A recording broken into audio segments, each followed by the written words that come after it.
during the Valentine month, a lot of people get chocolate and other things in life. My mother would always get us these little chocolates and teddy bears that, like, the teddy bear would be holding it. And that always makes me this happy because she was like always our Valentine. Which is what inspired this painting, a brown skinned beautiful woman eating chocolate, which they also say is very healthy for you, dark chocolate. Drawing the hands was extremely challenging because I do not know the anatomy of hands and feet and legs and things like that, where the bones are located, right? So I am teaching myself to draw what I see a lot better, being able to point out the differences in my reference and in what I have created to get the best likeness possible. These brushes have been super helpful. My liner brush, my point brush, my blending brush, and my makeup brushes are helping me paint so much better. This is my ashy hand. I didn't realize how ashy my hands were. Or is it the light?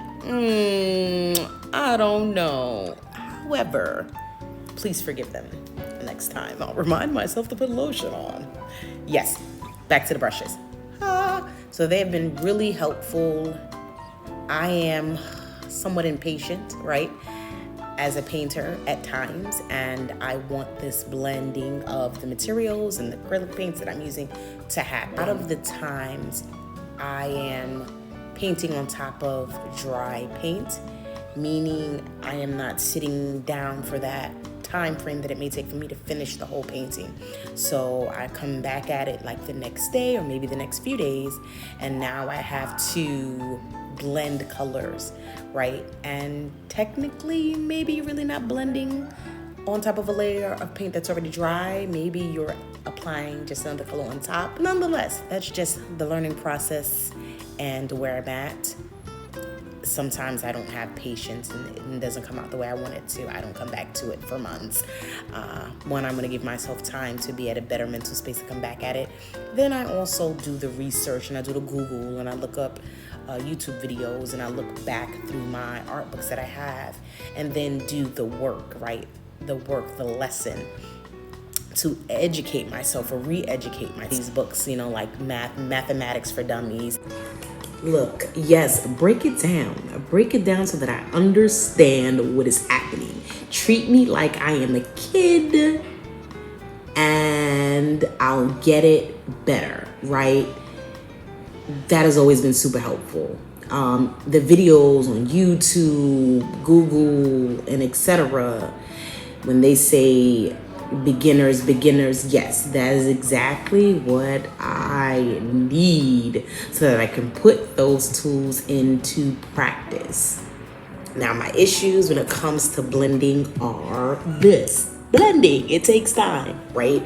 And a lot of times I'm blending, my painting is dry, right? So it's not wet, and that is a different type of process. Some would say that it's not blending. I'm just layering the paint.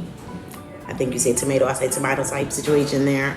However, I do want certain lines in the painting not to be visible, right? I want a gradient or transition from one color to the next. And that is where I'm learning to have more patience and trust the process. It's not that blending is new to me, but I don't do it often, right, in all my pieces. And so I have to kind of relearn that process again and put into practice, what those brushes do. It works like that. You got to use it this way. You got to use the tip of the brush or the point of the brush. You got to air out and use the side of the brush. You know, all these different processes that are necessary to get my painting or whatever I'm working on to be the best that it can be. And I have to be willing to go back to it, open up that book again and revisit it, right? So that I can move forward in that piece. And I'm purposely taking the opportunity to do that. Like, that is a part of the process, right? That I can't do it without it. Now, that process will become a lot quicker because then it will become habit. I would have practiced it so much that I can pull it out at the drop of a dime and do it in less time, because that's what I'm going for. Now, I did not go to school for art. I took like a few classes in high school, but that was it. A lot of everything else I taught myself through books and through videos. And later in my life, I married my husband who went to school for art. So he's teaching me the fundamentals. I've always been an artist who loves mixed media, collages, pottery. I have never just liked one style of art. So my art reflects all that I love, and new techniques and mediums that I'm learning now that you'll see in some of my future works that I haven't even created yet. I'm grateful that God has allowed me to be at this phase, right, of learning and pushing myself outside of my comfort zone and challenging my emotions and frustrations. That's important to growth. I am done. What I have to do is gloss this or mat it with a varnish and design my own art frame for this painting.